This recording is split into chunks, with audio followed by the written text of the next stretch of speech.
We'll call the meeting to order. This is a work session of the Mayor and Borough Council of Borough Seaside Park County, Ocean State of New Jersey, held on Thursday, April 4th, 2024, advertised for 7 p.m. Pursuant to the provisions of New Jersey's Open Public Meetings Act, adequate notice of this meeting was properly provided by transmitting the notice of the meeting for publication in the Asbury Park Press on the Star Ledger on January 5, 2024. Notice of the meeting of the governing body also has been posted in the corridor of the municipal building and in the office of the municipal clerk. Roll call. Councilmember Anfield? Here. Councilmember Condos? She will not be here this evening. Thank you. Councilmember Connor? Here. Councilmember Kraft? Here. Councilmember Rotunda? Here. Council President Wilk? Here. Mayor Peterson? Here. Thank you. The first item on the agenda is discussion of the planning board's recommendation to amend chapter 200 of the Borough Code requiring applicants to prepare and publish notice of decision. This issue had arisen on several different occasions before the planning board, and there are not too many towns left that follow this course of action that we still have, whereby an applicant, if they're successful before the board, is required to publish the notice of decision, or if they're unsuccessful, it's regardless, it's in the resolution typically. And that triggers the running of the relevant statutes and statute of limitations for approval, for appeal, and it can become an issue. But the bigger issue has arisen on applicants that are denied, and the reason is they really don't have an incentive sometimes, they feel, to ever publish that notice, so it leaves it in limbo. But I don't know, Steve can... Mayor, I agree with the recommendation in terms of having the applicant publish a notice of decision. It's pursuant to the municipal land use law, which provides they're supposed to do that, unless the municipality designates somebody else otherwise. There's no reason why the applicant should not be made to publish a decision pursuant to the state municipal land use law. My only observation would be is I would agree with your statement that it shouldn't matter whether it's an approval or denial. The applicant should be obligated to publish the decision at their cost and expense. We should amend our ordinance accordingly, and if there's any concern that the applicant won't have a incentive to publish if they're denied because the tolling of the 45-day statute of limitations won't run until the decision is published, put a time limit on it. Say they have to publish within 10 days. And then if they don't publish within 10 days, we could have the right to publish and charge them for the publication. I mean, that would be my observation.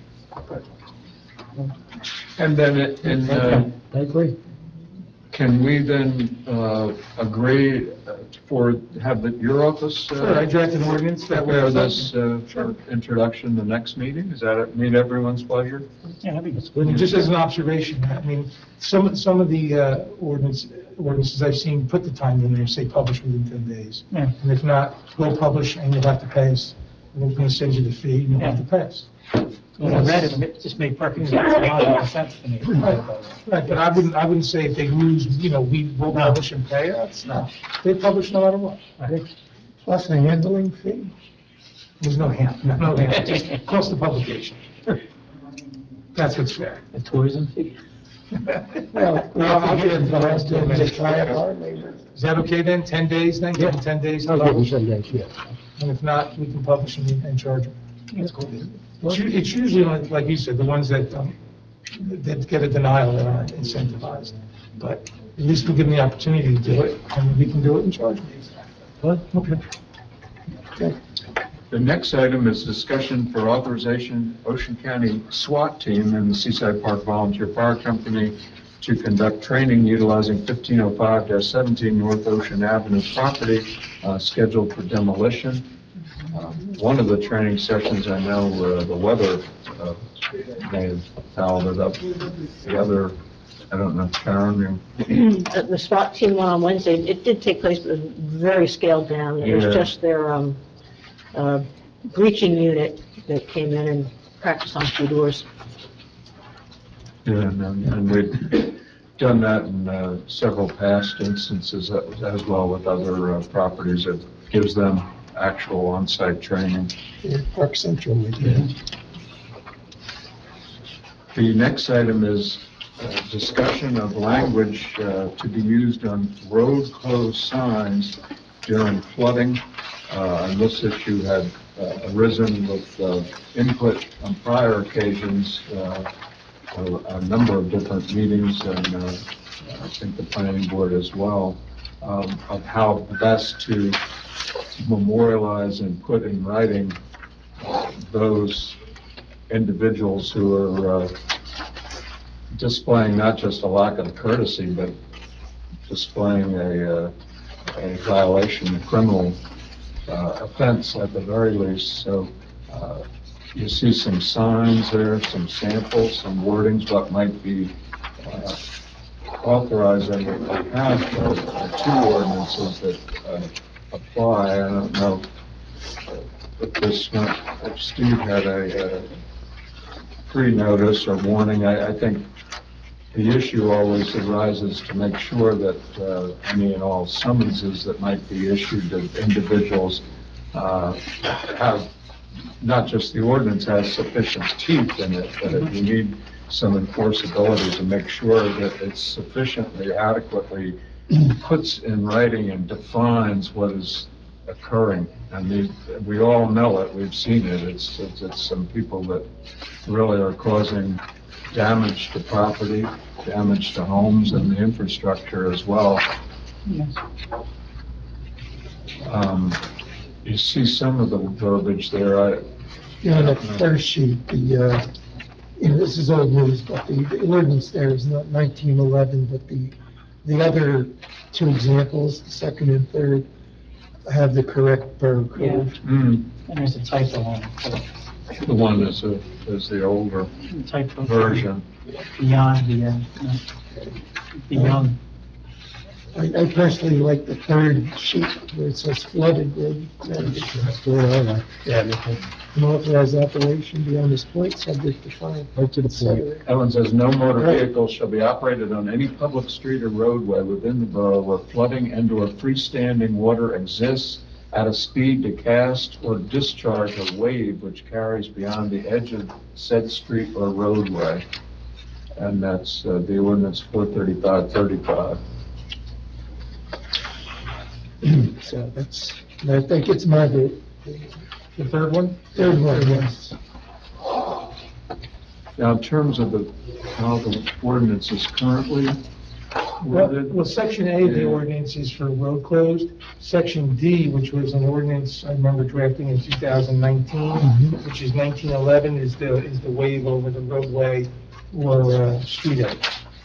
So those are two separate violations, in other words. If you drive through a closed street that's flooded, you're in violation of our ordinance. If in addition to that, it doesn't have to be a closed road, by the way.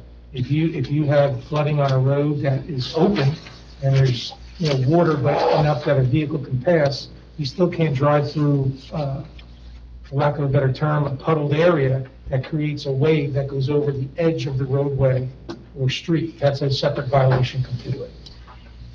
So it could be even an open road where the bottom part applies, quite frankly. It's a separate violation. And Steve, could you define like unauthorized operation? How far? Well, because the ordinance says when a road is declared by the chief of police or his designated representative to be closed due to tidal water flooding or other emergency, including construction which endangers public, they can barricade it. But, for example, emergency vehicles can go through there. God forbid, a fire truck, an ambulance, a police car. So the unauthorized would be anybody except someone who is authorized by the chief for purposes of an emergency. Yes. So it doesn't apply to every vehicle, only those that are not authorized, which would be everybody except probably emergency personnel. And residents also of that street? Oh, yeah, it's closed, residents aren't So allowed. residents wouldn't be allowed in? I remember as a kid, I lived in a cul-de-sac, and in a bad storm, we didn't have storm drains, we had to park 5 houses away and walk to our house. Yeah. That's the way it Well, was. the vehicle can crawl, just skip. Well, if the road's closed, it cannot go on that, it cannot. If the road's closed, you're not allowed on that road, unless you're authorized, probably by the chief or his designated person, emergency personnel. I think I remember looking at minutes years ago, thought maybe one of the meetings you referred to that this issue arose and that we're centering in on the very issue Yeah. that suppose. Now, if you want to amend the ordinance and include residents can get to their houses in a flooded street, have people try and drive through a flooded area and end up with disabled cars that could affect emergency personnel, that's a decision you'll have to make.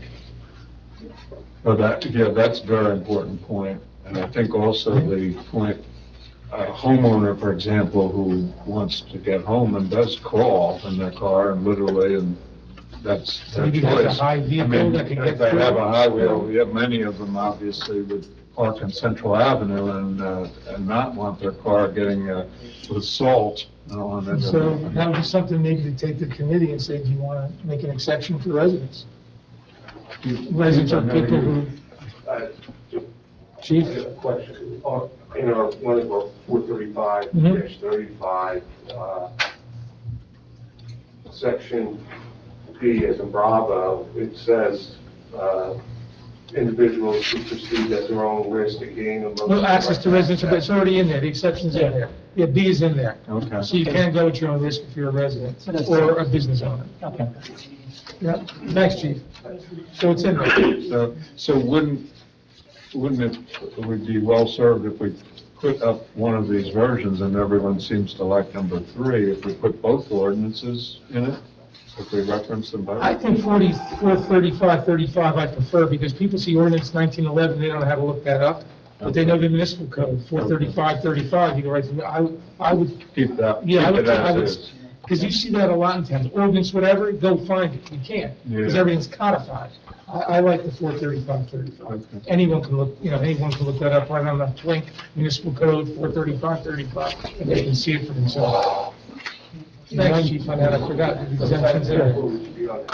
Right.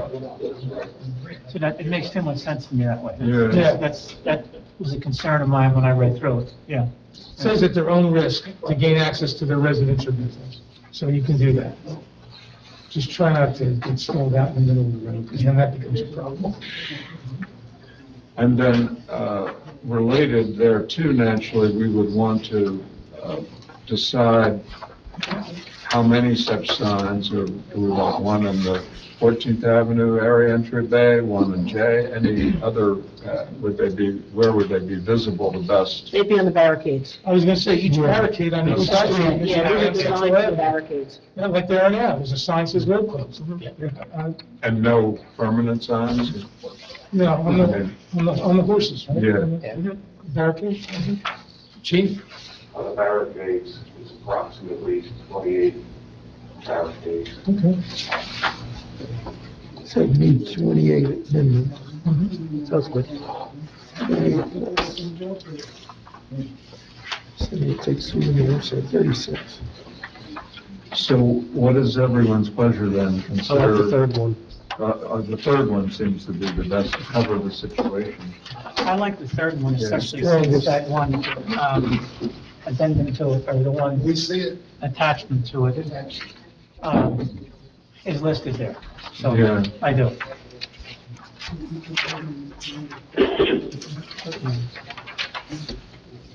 So these could be relatively quickly reproduced, cardboard, something, how would we? Eric will get these data by sign vendor. Yeah, get a sign guided so they wouldn't be deteriorating in the rain and the wind.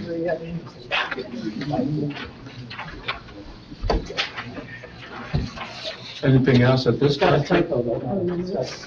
On version 3? A typo? There's a typo, so I was saying, beyond, Oh, yeah. beyond, even though I want it beyond 90. Where are you? We should put the record. Here. Oh, yeah. Yeah. It's supposed to say beyond, yeah. Yeah, that's not good. No.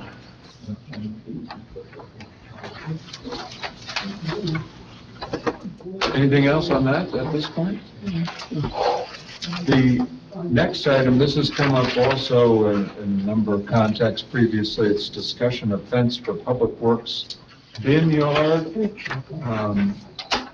It's actually not the yard at on 12th and the yard on 13th. It's two different areas where issues had arisen about the fence, whether it could be made less unsightly, more aesthetically pleasing, and where it first came up with some residents, and it also arose in the context of the planning board, the state mandated tree ordinance that, and some of those trees that Mostly are, trees. yeah, they're right, we won't mention trees or Steve here, but of last night's storm, but the trees there, and that came up at the planning board again most recently, they're, for want of a better term, grandfathered in.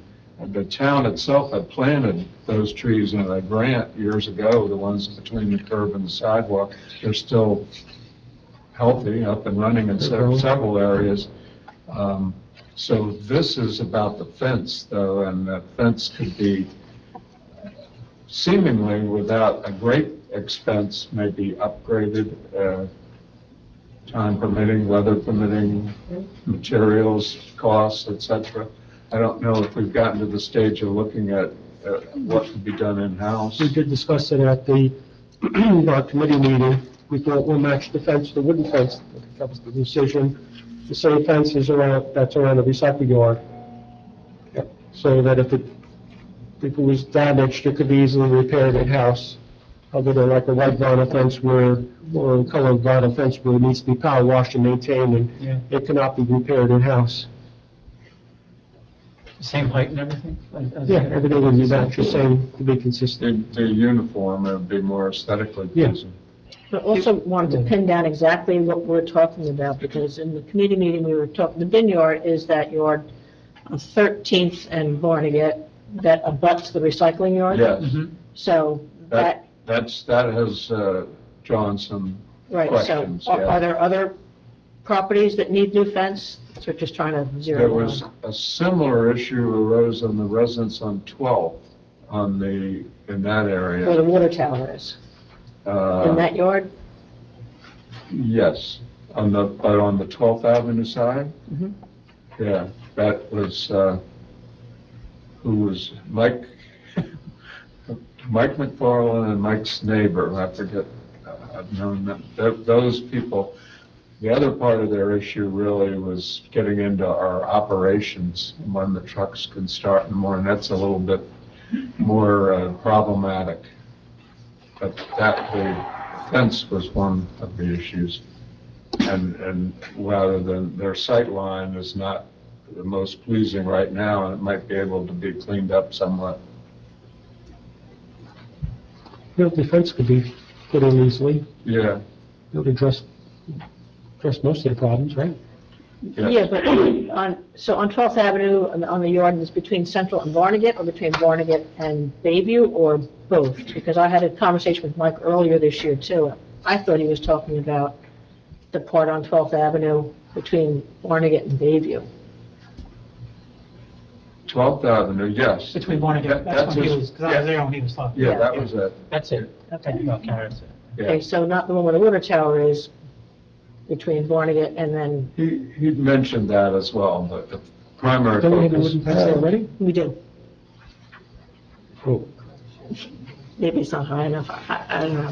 But okay, well, we'll Look at that. we'll look yeah. into every option. See if it's, can be mitigated. Maybe we That's can the put right some word. shrubbery Yeah. on the inside, I don't know. I Yeah. think that's, I think we'll have to plant on the inside of the fence, Mayor, we'll look at our options to get a little greenery going over A there. little more research. Yeah, yeah. okay, I didn't speak to the individual, so, you know. It'll make a world of difference down there, the fencing and stuff. No, we'll look at all options. Yeah. The next item, discussion of seasonal parking passes. This too came up at several past meetings, and there is an ordinance in place, and it's almost apparently never used, and whether people buy them or not, whether they don't feel it's cost effective or whatever. I don't know what people's thoughts are, council's thoughts on that issue. I recall 2 meetings ago, we looked up the, Yeah, we did. And how, I know this was active for how long? I know it's still active, but when we actually did have We sold 5 in 2018, and that's been it. That's what I thought. I mean, I didn't know the exact number, Yeah. but I know I was going to say handful, but, There's a handful. Are they still available, or do we have, you have to print them? We have to if we print want them, some yeah, issue? because every year they should be a different color or different. I can only, my only, what I can throw into this is that we were asked, at beach control, people buying badges, do you still have them? And not a whole lot of people asked about that, just a few. Do you have one, or didn't you used to? Just a few times, so it wasn't like people were pulling up all the time and saying, can I still get it, or whatever. I mean, that's not a great survey, but I'm just telling you what we faced. Maybe we do a sign where you're selling badges and stuff, and you can buy a parking, a seasonal parking. If it's advertised, obviously, or made Should be on known, the sure. website, Yeah. you can't sell anything, we don't advertise it, period. What, the seasonal fee on the current ordinance is $275. $275, so. I know it arose, I remember looking at some old minutes of meetings, I guess back when it was passed. We all have pressure parking in front of residents in the summer months, but the particular pressures that started this were pointed out by people in Farragut, Stockton, Decatur, those streets. And now it's gotten worse with the building and the adjoining municipality without parking, and parking waivers have been put in some of the approvals that were given to those properties, so it increases pressure on us to have parking. So, Did we advertise and make this known well back in, I don't want to say well. Yeah, it was on the website and everything. Was it on the website? Yeah, I remember the whole thing, and we kept talking about it here, but it was advertised. And they were shocked when there were only a few sold. Yeah. Yeah. And it says first come, first served. Do we have a limit on it? On how? Well, that would imply that there's a limit. Okay. More than 5, I I don't. guess we made 10, and then we're, If somebody else came, had to run out and get one, right? Yeah, I don't know why it's his first come first. I don't know either. Because I had that, I'm like, Yeah, I don't know. Because what lines? What lines? I'm not going to make the first side. okay. All right.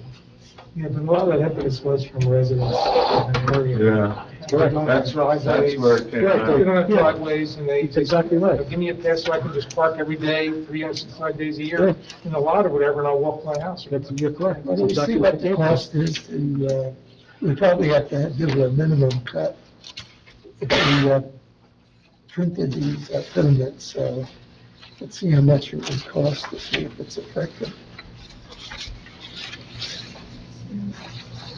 And I think it's probably something to do, but Any recollection when it was passed? It goes way back. So we should need 5 people that bought them, and Yeah. the ones that do surf construction and some boardwalk. Yeah. The ones that purchase. Okay. And that's it. And we just want to 7 days a week. Hands down. That makes a lot of sense. perhaps homeowners along the ocean front where they're metered, it would make sense for them to do it. What's everyone's pleasure? Any consensus on, I don't see any harm in it. it's in place, it's already existing. so Yes, we that's could our I would not advertise advertise it more than that. Yeah. My question, and probably, Steve, it's for you, so if the ordinance reads seasonal, it's not defined, but it's implied, I guess, Memorial Day to Labor Day, and our paid parking is April 1 to October 31st. I would think it's That's the season. April. That's the season. I would think it's April It's 1st. the dates in the ordinance of when we had paid parking. Yes. It would make logical sense, obviously. Right, so we That's need what I would to say. clean up I the don't ordinance, or think so, no? because that's our seasonal parking. Those are the dates, right? Okay. April 1st. And then is April 1st. 275 the correct amount, and for 6 months of parking? Yeah, there's Chief, no- you think that needs to be tightened up? If someone buys seasonal, it's understood it's between the paid parking, right? Yeah, that's how you would enforce it, correct? Yeah, thanks, Karen. I think it's okay. Yeah.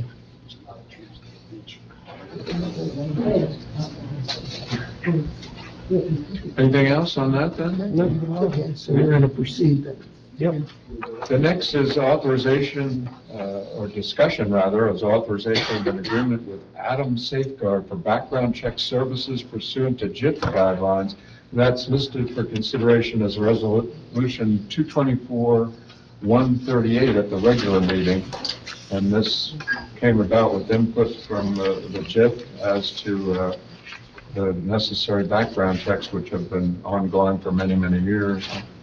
I don't know, Karen? Well, we just put out an RFP, and 5 people responded, and I went through all 5 vendors, and chose this one in particular because A, they're least expensive, and B, while they're a New York company, they have a local office in Tom's River as well. I checked some of the references, other municipalities are happy with their service, so just something we have to do the background checks, especially for adults that are working with minors. Anyone have any issues on that? That's on the regular meeting agenda as well. One question, there are various packages. Do you have to sign up for a particular package, or can it be on a person-by-person basis? Yeah, it's all à la carte. The $10 package is what we're required to do Right. by JIF guidelines. If we want to do other background checks, it's all à la carte. So it's not one contract where we have to do this? Yeah. Okay. Yeah, I'm certainly in favor of it. No, it's good. Yeah, that's good. Anything else then from anyone on that issue? Nope.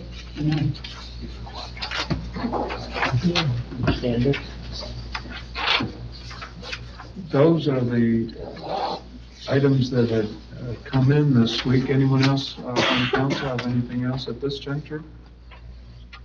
If not, we'll go into the audience if there are any public comments on any of the work session items. If anyone has them, if they could give their name and address into the record. Evie? I have a question on the first topic, only because I'm not aware of what this is. People are going to be required to prepare and publish the notice of decision to do what? The decision of the planning board. So when you go and apply to the planning board makes a decision, and they adopt a resolution. Under the state municipal land use law, there's an obligation for that decision to be publicly noticed and published in the newspaper of the municipality, just like the application has to be published in a newspaper. And the notice of decision gives to the world what happened with that particular application. It's very simple, granted, denied, whatever. And the land use law really says the applicant's the one that should be obligated to publish it at their cost and expense. We have a current ordinance, because that does say, unless the municipality designates somebody else. Our ordinance currently says we do it, and we shouldn't have to. Almost every town I've ever served on a land use board, and I've probably done about 12 of them in the last 40 years, always has the applicant publish the decision. So that's what this council has decided to do? Yes, to change the ordinance and make the applicant do it, whether it's an approval or denial. And I suggested, give them 10 days, because you're not incentivized to publish if you lose, because the time for appeal doesn't run until it's published. So if you get an approval, you want to publish it immediately, because that time runs, So if they don't publish it, after 10 days, I say, all right, we'll publish, and we can, under the statute, charge them for our cost. And that resolves, I think, that whole issue. Okay, thank you, I just didn't know. Sure. I want to address this parking issue as far as the seasonal pass. I can't get into that so much. My issue is contractors that during the season, April 1 to October 31st, who park on the east side of Ocean Avenue. And I don't know whether they pay for parking or not, but sometimes there'll be 3 or 4 of the vehicles from a particular company that are lined up in those parking places. And I think the mayor's point about parking is becoming more and more challenging in our town. And I think if the contractors are getting away without paying, I don't think that's right. And I suspect that part of that's an enforcement issue, I'm sure, right? They pay like everyone else, or they get a ticket. Are they checked? I mean, I don't know. They are checked? Okay. I just bring that up as something that I have seen, and of course, I don't know whether they get a ticket or not, so. Unless they're borrowed vehicles. You didn't have that. They want to get one of the new parking. We have seasonal That's pass. right. That's their first. That's right. Yeah, first come, first served. Any other comments on work session? Yes, sir. Tom Joseph, 704 South Bayview Avenue. On the planning board decision issue, my immediate reaction when I heard that is, I wouldn't have a clue how to publish that. Why doesn't the town just do it? It's a nice thing to do, and it can't be a big deal if you're in the habit of doing it.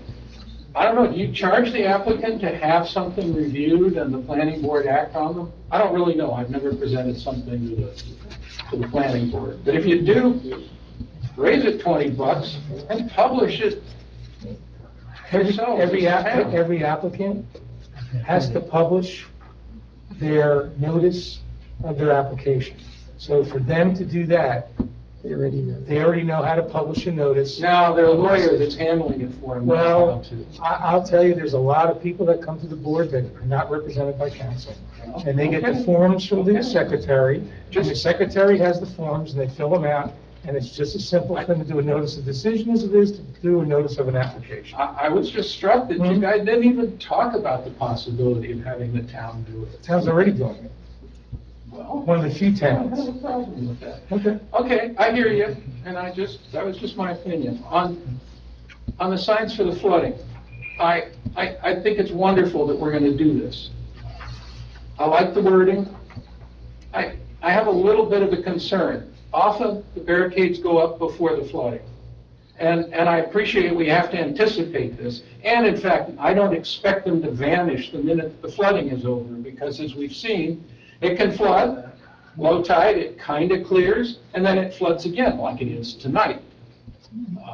I'm pretty sure I'm not going to be able to get home without my feet getting wet, because there is no path from my house to here. Once eighth floods, 7th was already flooded, I had to walk twice as far. It's not a big deal, but my concern is the road closed when it's not flooded, like at low tide in between one of these floods? Or is it closed the minute the sign goes up? Because my expectation is a lot of people are going to see road closed and see no water, and they're going to go, oh, doesn't matter. And unfortunately, that sets a habit pattern, so when it is flooded, they just ignore them then too. I don't have a solution for that. This is the best Words solution. like, if flooded on the sign somehow, if you could work that in, might be appropriate if that's the right approach. If it's just a matter of the minute the sign goes up, the road is closed, then you don't need to do that. But on the other hand, you need to enforce it. And I'd love to see that. And the other thing, I have no clue how you'd put in the wording. It would be really nice if the ordinance required both residents, like myself, who have to get in and out, to not go joyriding up and down the street themselves. I'd like to see people, if they've got to drive on it because they're residents or something, do what I do. I get on it and off it at the first street possible.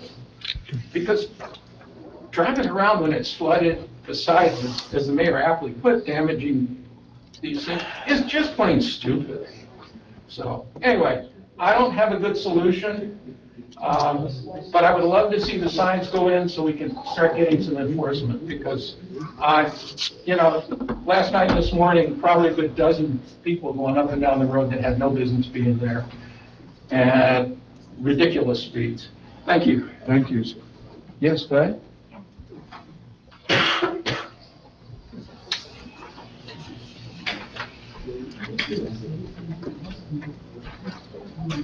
Hey, Harrington, from Line Street. I have a question about the fence that you're talking about, and the people who are complaining about the fence that's up. Are these people came in after the fence was there, or was the fence put in after they lived there? If they came in after the fence, they had no complaint because the fence was there.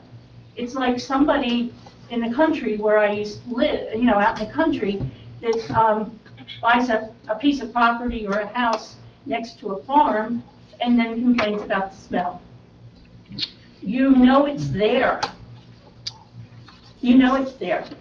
Can we just keep spending? Can we, and again, if it's not broke, don't fix it.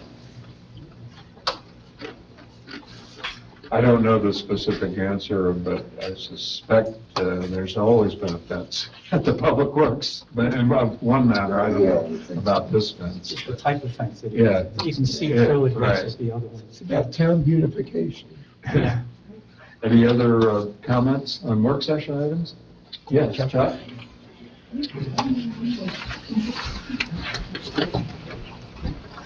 Chuck Appleby, 215 10th Avenue. We were just talking, maybe when flooded would be appropriate on the sign. So when it's flooded, the road is closed.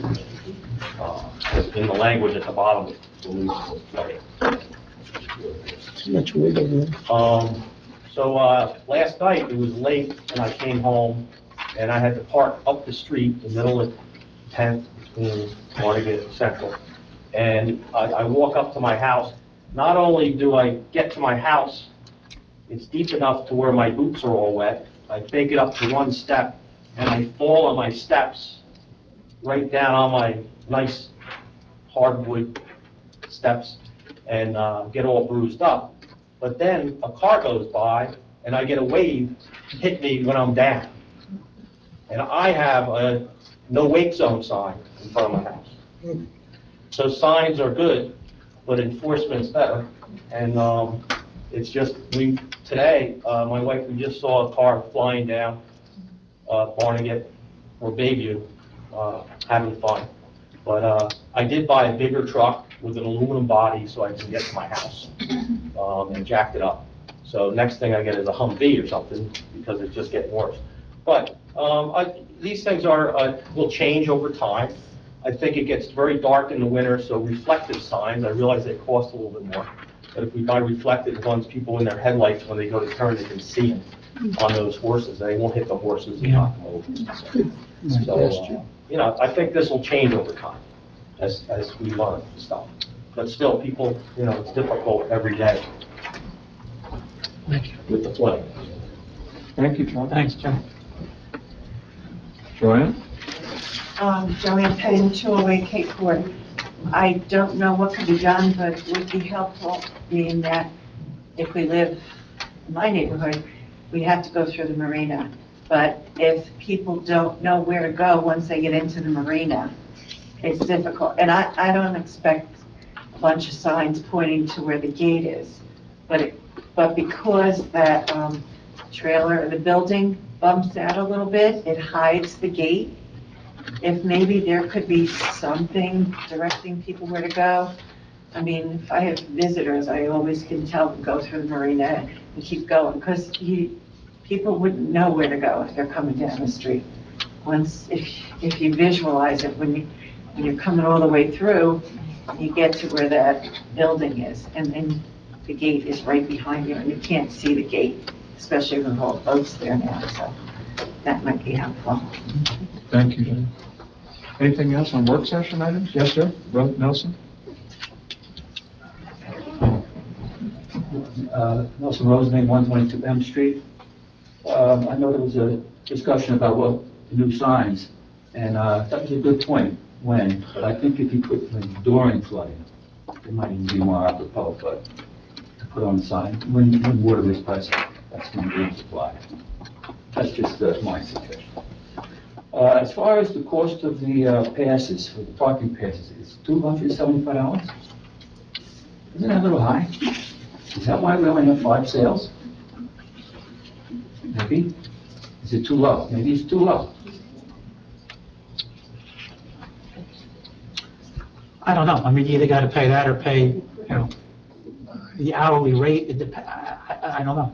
Depends on how much you Depends on how much. Depends how often you use it. I mean, if you're here from, April 1st to October 31st, and you're parking every day, it's going to be quite a lot. So, Well, if you've only sold 5, that's telling. Oh, that was 5 years ago. At $1 an hour versus $1 an hour, right? 2 and 3. You might consider lowering it, it would be a perk for the residents, you know what I mean? You might sell more, and, you could get brownie points on the doors. It's a thought. Thank you. As far as the safeguard, Karen, did you say how much it was to check, each applicant or $10. 10? And what was some of the other prices? I'm just curious. I don't know off the top of my head, one was in the 20s, I think one was 16.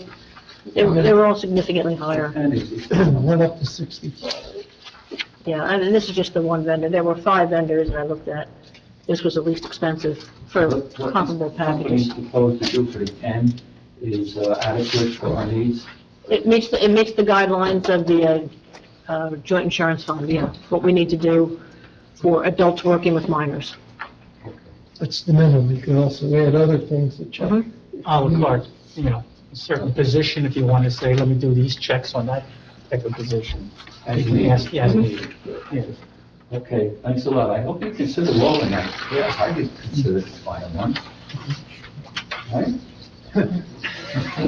How low do you want it? If it was $50, everybody would buy it. We'd be in the hole. Joseph, same address as last time. I just wonder, what does Seaside Heights, Lavalette, Wortley charge for a similar pass? Seaside Heights is $300 this year. Okay, I don't know about Level yeah. I I don't know if they have remember them. making sense. I don't think If Lavalette you're gonna be here all summer and you need a place to stick your car overnight, because the meters run overnight. If it's somebody coming down here to use the beach in the daytime, sounds like a lot Actually, of money. parking lot's I don't know. closed. It closed. Parking lot closes from, what, midnight to 5 or something? 2 to 5, I think. Any other comments on work session items? Hearing none, I entertain a motion to close the work session, take a brief So adjournment, closed. Second. and then go into the regular meeting. Motion by Council President Wilk, seconded by Councilmember Connor. Roll call. Are anyone opposed? No, we don't know. No opposed, so we'll stand adjourned momentarily and then begin our regular meeting.